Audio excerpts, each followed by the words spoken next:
পাকিস্তানের সঙ্গে চলমান উত্তেজনার মধ্যেই যুক্তরাষ্ট্রের সঙ্গে বিশাল সামরিক চুক্তি করেছে নরেন্দ্র মোদী সরকার। এই চুক্তি শুধু প্রতিরক্ষা খাতে নয়, ভবিষ্যতের ভূ রাজনৈতিক ভারসাম্য বদলে দিতে পারে বলে মনে করছেন বিশ্লেষকরা। পেহেলগামে হামলার ঘটনার পর থেকেই ভারত পাকিস্তানের সম্পর্ক ক্রমেই অবনতি হচ্ছে। এর মধ্যে পাকিস্তান সাফ জানিয়ে দিয়েছে, ভারত যদি সীমান্তে সামরিক দুঃসাহস দেখায় তবে চরম ও কঠোর জবাব দেয়া হবে। ইতিমধ্যেই সীমান্তবর্তী অঞ্চলে পাকিস্তান সেনাবাহিনী বড় পরিসরে সামরিক মহড়াও দেখিয়েছে, যা তাদের যুদ্ধ প্রস্তুতির একটি স্পষ্ট বার্তা।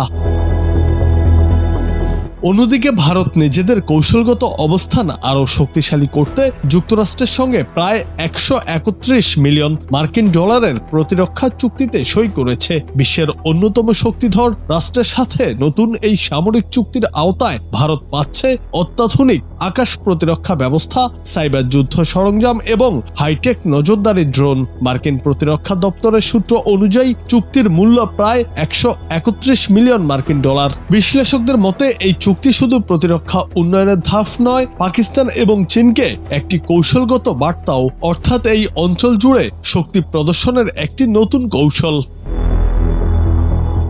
সম্প্রতি কাশ্মীরের পেহেলগামের সেই ঘটনার পর থেকে সীমান্তে পাক ভারত সেনাবাহিনীর মধ্যে দফায় দফায় গোলাগুলি এবং সীমান্তে বাড়তে থাকা নজরদারি ভারতের উদ্বেগ বাড়িয়েছে। তারই প্রেক্ষিতে যুক্তরাষ্ট্রের সঙ্গে এই সহযোগিতা ভারতকে কৌশলগত দিক থেকে আরও শক্তিশালী করে তুলবে বলে ধারণা করছেন বিশ্লেষকরা।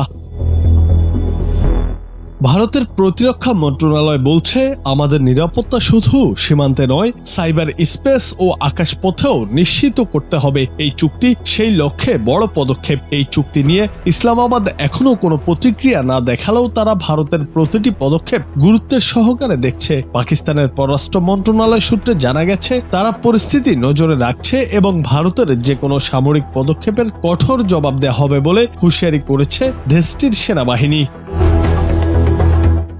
বিশ্লেষকদের মতে এই চুক্তি শুধু ভারত পাকিস্তান দ্বন্দ্ব নয়, বরং দক্ষিণ এশিয়ায় চীনকেও নিয়ন্ত্রণে রাখার কৌশলের অংশ।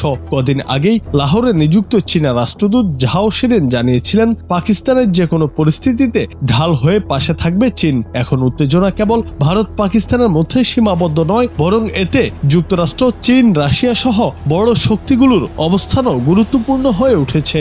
শেষ পর্যন্ত পরিস্থিতি কোন পর্যায়ে গিয়ে পৌঁছে সেটাই দেখার বিষয়।